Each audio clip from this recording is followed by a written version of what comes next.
Nunca imaginé que regresaría a esta casa por la entrada lateral, no por la puerta principal que Esteban talló con sus propias manos, la que medimos y volvimos a medir para que la luz del atardecer cayera justo donde debía, sino por el garaje, pasando por las cajas apiladas de adornos navideños hasta una habitación fría y sin ventanas que Amalia llama temporal. Dijo que solo serían unas semanas hasta que me recuperara de la caída. Aquí estarás más cómoda, mamá, dijo con una voz dulzona. Menos escaleras, más manejable. Asentí entonces, agradecida de no estar en un hospital. Pero las semanas se convirtieron en meses, y la habitación siguió igual, sin sol, sin cerradura. Solo una cama individual, un pequeño buró y un leve olor a pintura de la pared del garaje. Por las noches escucho el zumbido del refrigerador en la casa principal. Durante el día me muevo con cuidado, insegura de si está permitido preparar té antes del desayuno. La cocina está fuera de límites después de las 8 y el termostato es intocable. Una vez lo subí 2 grados cuando el frío se me metió en los huesos. Amalia lo reajustó antes del mediodía, sin decir nada, pero noté el cambio. Lo que más duele no es el frío ni el silencio, es la forma en que Amalia pasa junto a mí sin verme. Amalia, mi única hija, la niña que sostuve durante el sarampión y desamores que trenzaba el cabello de sus muñecas junto a mi mesa de dibujo mientras trabajaba hasta la medianoche. Le di todo tiempo, energía, seguridad, amor. Maintenant, recibo una lista de compras semanalmente y un horario para citas de fisioterapia nada más. Aún tengo la escritura. Mi nombre está ahí, en letras negras y gruesas, en el fideicomiso que creamos cuando Esteban murió. Pero nadie lo menciona ahora. Es como si la casa misma hubiera sido reescrita a mi papel borrado. Aún así me quedo callada. Observo. Espero. Aprendo el ritmo de sus vidas, los momentos en que Amalia se sirve su vino cuando Javier se va al gimnasio, cuando las gemelas se encierran en sus cuartos con pantallas brillantes. Sabía que algo se estaba gestando detrás de las sonrisas educadas de Amalia, pero no esperaba que saliera a la luz como lo hizo esa noche en la cena de Navidad. El comedor parecía casi igual que hace décadas, la misma mesa de roble, la misma lámpara que Esteban instaló aún ligeramente inclinada a la izquierda. Amalia había añadido guirnaldas velas y servilletas de lino dobladas en triángulos perfectos, pero el lugar tenía poca calidez. Todo se sentía escenificado. Hasta la risa parecía ensayada. Pasé la mañana trabajando en silencio en mi pequeña habitación, envolviendo un regalo que hice semanas atrás, una caja de sombras, con flores prensadas y una foto en blanco y negro de Amalia, su hija Clara y yo, en el jardín de hace años. Lo monté con cuidado en papel de lino y firmé la esquina con mis iniciales en tinta plateada. No era caro, pero salió de mis manos. Mis manos aún sabían construir algo. Cuando sirvieron la cena, esperé a que recogieran los platos antes de presentarlo. Es solo un detalle, dije colocando la caja junto a la copa de vino de Amalia. Ella miró hacia abajo, se detuvo un segundo de más y dijo: «Oh, gracias, mamá». No la abrió. Solo la apartó como un recibo que no necesitaba. Sonreí de todos modos, pero algo en mí se replegó en silencio. Javier sirvió otra copa de tinto. Las gemelas susurraban entre ellas. El ambiente ya tenso empezó a desvanecerse como niebla.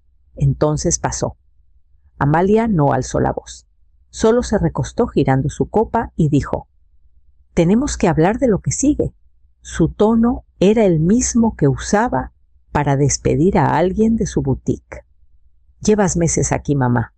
Hemos intentado que funcione, pero no es así. Estás siendo una carga».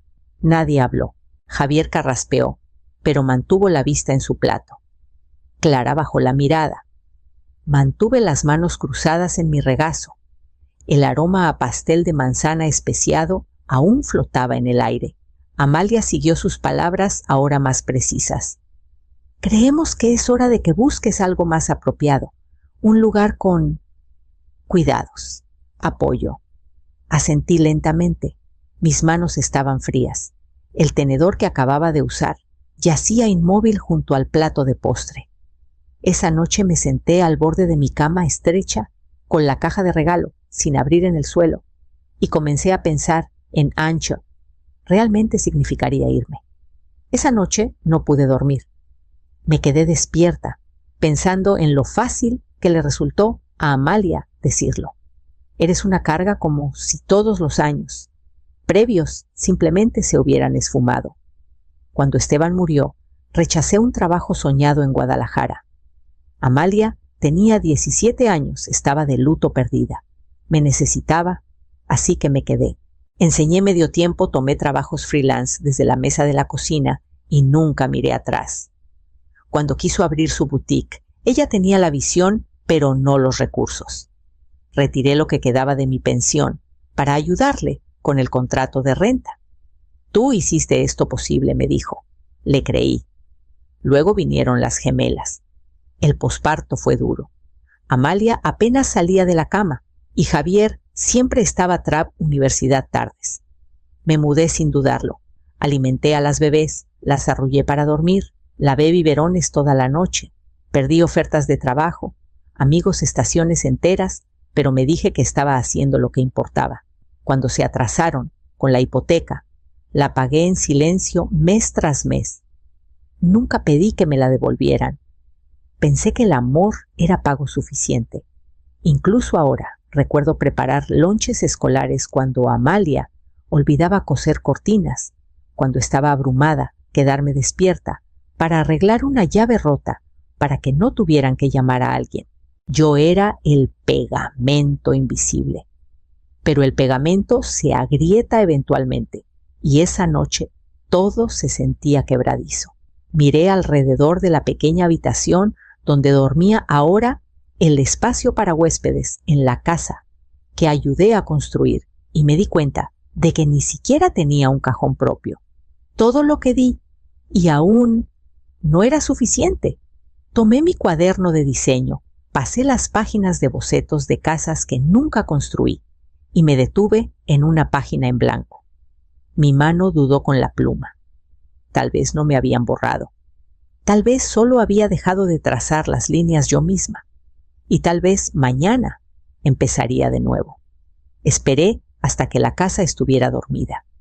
Podía escuchar el zumbido del lavavajillas a lo lejos y los pasos pesados de Javier arriba. La puerta del cuarto de las gemelas crujió una vez, luego silencio.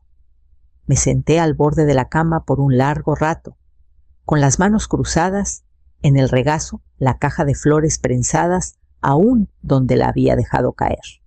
No había furia, ni duelo, y solo un silencio bajo y constante, del tipo que se te mete bajo la piel. Me puse de pie despacio, cuidando que las articulaciones de mis rodillas no crujieran demasiado, y abrí el pequeño closet. Solo tenía unas pocas perchas y un estante de alambre. De detrás de una colcha doblada que nunca usé, saqué una bolsa de lona. En ella puse 3 mudas de ropa, mis pantuflas, un par de guantes, que Esteban me dio una Navidad antes de que sus manos comenzaran a temblar.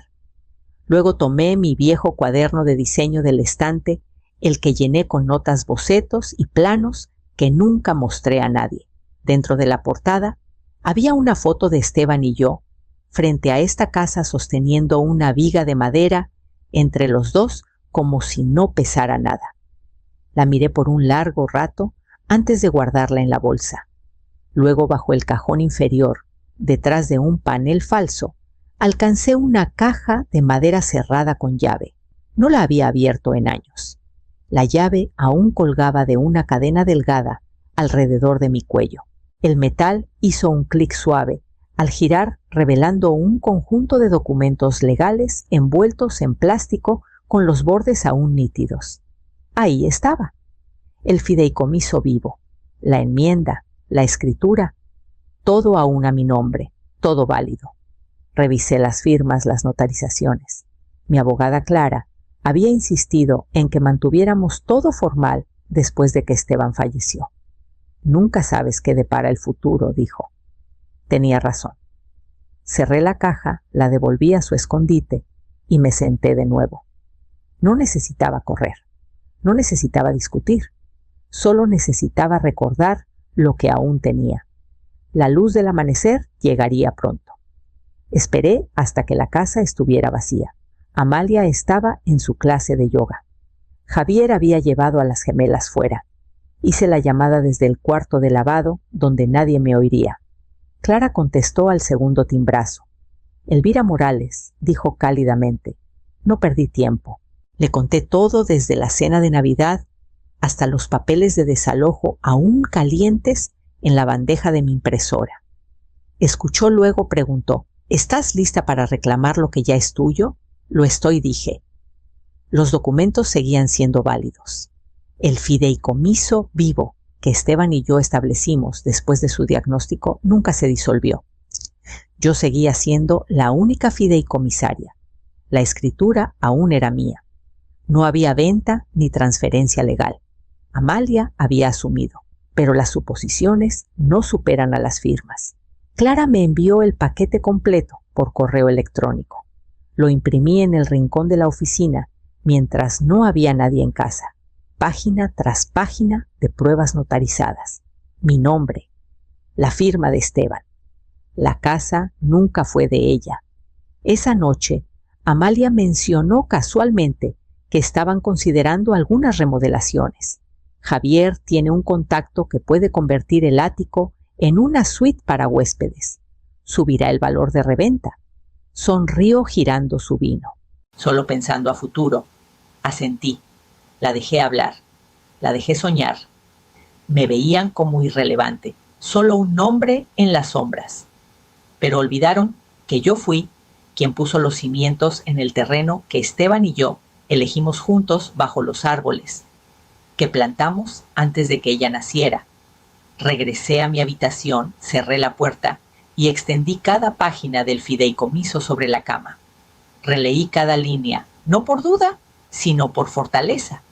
Luego comencé a escribir una lista, no de cosas que tomar, sino de lo que se quedaría atrás, porque la próxima vez que estuviera en esa sala no sería como invitada. No buscaba nada cuando entré a la cocina esa mañana. Las gemelas acababan de irse a la escuela. La taza de Javier estaba a medio llenar en la encimera y la laptop de Amalia estaba cerrada, pero la carpeta a su lado estaba abierta con los papeles ligeramente esparcidos, una esquina atrapando la luz del sol. Casi lo ignoré, pero algo en el logo de la inmobiliaria, en la parte superior de la página, me hizo detenerme. Me dije que solo era curiosidad. Tomé la hoja superior. Debajo había correos impresos, docenas, entre Amalia y alguien llamado Vicente D., de una agencia inmobiliaria en la ciudad. El asunto era claro. Listado privado, Residencia Morales. Leí rápido. Ya habían tenido 3 visitas. Un comprador había hecho una oferta. La casa Mi Casa estaba bajo contrato, pendiente de arreglos finales. Seguí leyendo cada línea más fría que la anterior. Entonces lo vi. Esperamos tomar posesión en marzo. La mayor no será un problema. Se mudará a un centro de cuidados antes de que los nuevos dueños tomen posesión. La mayor, no mi madre, no Elvira. Solo un obstáculo logístico. Mis manos temblaron, pero no de rabia, sino de algo más profundo, más tenso. Saqué mi celular y tomé fotos de cada página. Luego fui a la impresora e hice copias físicas guardándolas en la parte trasera de mi cuaderno de diseño, detrás de los viejos bocetos. Devolví la carpeta exactamente como la encontré, sin una página fuera de lugar. Cuando Amalia bajó más tarde, no me miró. Nunca lo hacía cuando tenía algo que ocultar. ¿Se sirvió café? Preguntó si necesitaba algo del súper. Dije que no. Sonrió con esa misma sonrisa tensa de la cena de Navidad. Hice sopa esa tarde, no porque alguien lo pidiera, sino porque necesitaba mantener las manos ocupadas. Mi mente, sin embargo, estaba en otro lado, repasando pasos legales, revisando cronologías, planeando qué haría con el fideicomiso una vez que los papeles estuvieran en orden. Más tarde esa noche, mientras el viento soplaba afuera, abrí la carpeta de nuevo y comencé a reescribir mi testamento. Llamé a Clara de nuevo la mañana siguiente. Esta vez no dudé. Le dije que necesitaba actualizar todo testamento, fideicomiso, directivas. No quería dejar espacio para malentendidos ni una grieta. Nos reunimos en su oficina 2 días después. Me recibió con la misma profesionalidad tranquila de siempre, pero vi un destello de preocupación en sus ojos cuando le entregué la carpeta. ¿Estás segura?, preguntó suavemente. Nunca lo estuve más. Lo revisamos línea por línea. Amalia y Javier fueron eliminados completamente del testamento. Sin cláusulas de respaldo, sin residuos. Nada. La casa, aún legalmente mía, sería donada a una fundación que he apoyado por años, una que ofrece vivienda y apoyo a mujeres mayores abandonadas o desplazadas por sus familias. Se sentía justo. Mis ahorros para el retiro, modestos, pero cuidadosamente administrados, se redirigieron a un fondo de becas que pedí a Clara que estableciera para estudiantes mujeres de arquitectura, especialmente aquellas que, como yo, alguna vez no tenían a nadie cuidándolas. Pedí que llevara el nombre de Esteban. Él fue la razón por la que creí en construir algo permanente. Para las nietas dejé un pequeño paquete, solo un artículo, la caja de flores prensadas que le di a Amalia en Navidad. Pedí que se entregara cuando cumplieran 18 años. Tal vez para entonces entenderían qué significa hacer algo con tus manos y darlo con el corazón. Cuando llegó el momento de firmar, mi mano no tembló. Clara deslizó los documentos sobre el escritorio y puse mis iniciales en cada página lentamente, con intención. Con cada trazo de tinta sentí algo liberarse en mi pecho. No era venganza, no era enojo, era claridad. Salí de la oficina sintiéndome ligera, como si la casa ya se hubiera levantado de mis hombros. De vuelta en casa, guardé los documentos actualizados en una carpeta nueva y la puse bajo una tabla del piso, debajo de mi cama, junto a las cartas de Esteban y mis bocetos originales de la casa. Luego fui a la cocina e hice té, esperando el momento adecuado para empezar lo que vendría después. Preparé el té, como siempre, negro, con un toque de cardamomo, como le gustaba a Esteban. La luz del sol matutino caía sobre el piso de azulejo, atrapando el borde del sobre que había colocado junto a la tetera. Esperé hasta que la cocina se llenó con el suave ruido de la familia despertando. Javier bajó primero aún, en ropa de gimnasio, con audífonos puestos. Amalia lo siguió revisando su celular, ya distraída. «Necesito un momento», dije, «no fuerte, no cortante, solo firme». Alzaron la vista sorprendidos de verme parada cerca de la entrada en algo más que mi bata. Les pedí que me acompañaran a la sala. Dudaron, pero siguieron. Las gemelas se quedaron arriba. Me senté primero. Ellos se quedaron de pie. Amalia cruzó los brazos. Javier se apoyó en el marco de la puerta. «No es una discusión», dije. «Es una declaración». Saqué el sobre de mi bolsa y se lo di a Amalia. Papel grueso sellado en rojo. Lo abrió lentamente, escaneando la primera página. Su boca se entreabrió, pero no salieron palabras. Sus ojos saltaron de línea en línea, luego a mí. Esto es un desalojo», dijo con la voz atrapada entre incredulidad y enojo. «Sí», respondí. 30 días, legalmente presentado.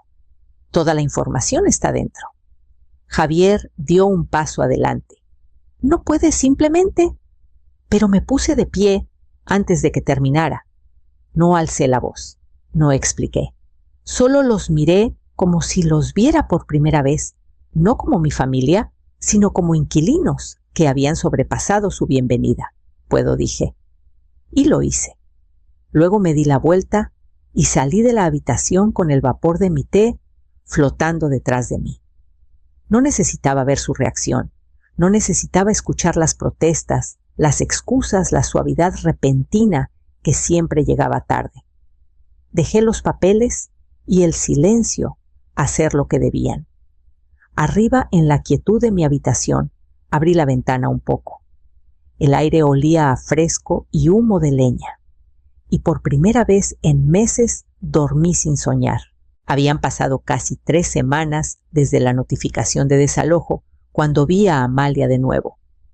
Me había mudado a una casita tranquila al otro lado de la ciudad, nada ostentoso, solo lo suficiente. Un jardín al frente, un rincón de lectura junto a la ventana, una cocina que me pertenecía. El aire olía a mío otra vez. Ella apareció un domingo por la tarde. Vi su coche desde la ventana estacionado, demasiado cerca de la banqueta, como si tuviera prisa por terminar con esto. No me moví. Esperé hasta que tocó. Abrí la puerta y la encontré ahí con un abrigo largo, el rostro pálido y tenso, los ojos ya llenos de lágrimas. No dijo hola, solo comenzó con la voz quebrándose. No quería que pasara así. Era Navidad. Estaba cansada. Todos estábamos agotados. El trabajo de Javier. Se detuvo, se limpió la mejilla. El vino no ayudó. La dejé hablar. Llenó el espacio con todo menos responsabilidad, estrés, fatiga, malentendidos. Culpó a la temporada. Culpó a lo difícil que es criar adolescentes. Culpó a la economía, los cambios de humor de Javier, la presión de dirigir un negocio. Solo queríamos una Navidad tranquila, dijo al fin, como si eso lo explicara todo. La miré a esta mujer adulta que alguna vez cargué en la cadera durante tormentas de nieve, cuyas pesadillas alejé susurrando en noches de fiebre. Su rostro era familiar, pero sus palabras estaban a kilómetros de casa. Paz, dije en voz baja, no es lo mismo que silencio. Y amor no es lo mismo que control. Su boca se abrió de nuevo, pero no esperé. Retrocedí lo justo para cerrar la puerta despacio con suavidad, como quien cierra la tapa de un libro cuyo final por fin comprende. Me apoyé en la puerta por un largo rato después de que se fue. No con tristeza, solo con quietud. El silencio aquí era diferente. No me oprimía. No escondía juicios detrás de tonos suaves. Simplemente me dejaba ser. Esa noche saqué una caja de bocetos antiguos y los llevé a la mesa de la cocina. Era hora de empezar de nuevo en mis términos. Las mañanas llegan ahora con calma. Despierto cuando quiero, no por el horario de nadie, y preparo mi café como me gusta, fuerte, sin prisas. Pilastra se estira al pie de la cama, moviendo la cola contra el suelo, lista para nuestro paseo matutino. Tomamos la ruta larga por el parque, pasando por el estanque y la panadería con los panecillos de lavanda. He comenzado a dar tutorías en línea a estudiantes de diseño 2 o 3 sesiones por semana. Me envían sus tareas y yo devuelvo bocetos con notas en lápiz rojo. Algunos me llaman profesora Morales, otros solo No me importa. Lo que importa es la chispa que veo en su trabajo. La misma chispa que sentía cuando Esteban y yo nos quedábamos despiertos toda la noche dibujando planos de cocinas a la luz de las velas. Luz vive a 2 casas de distancia. Nos conocimos en la venta de libros usados de la biblioteca. Es directa, sin rodeos, viuda, como yo, con una debilidad por el té suelto y los crucigramas. Me invitó a ayudarla a reabrir una vieja tetería cerca del parque. Dije que sí antes de terminar mi segunda taza. No se trata de ingresos, se trata de vida, construir algo de nuevo desde cero, con manos que aún recuerdan cómo. Una noche empaqué una caja pequeña y se la envié a Clara. Dentro puse los planos originales de la casa, amarillentos en los bordes, pero aún claros, y metí una nota doblada, para cuando estés lista para construir algo propio, sin dinero, sin condiciones, solo confianza y la esperanza silenciosa de que algo que alguna vez hice con amor significara algo para alguien que aún está aprendiendo qué se siente. Los días pasan más lentos ahora, pero con intención. He dejado de buscar respuestas en fotos viejas. He dejado de medir mi valor por lo que di. En cambio, construyo silenciosa constantemente con quienes saben la diferencia entre presencia y posesión. Y entonces llegó la carta, la que no esperaba, con una letra que no había visto en años.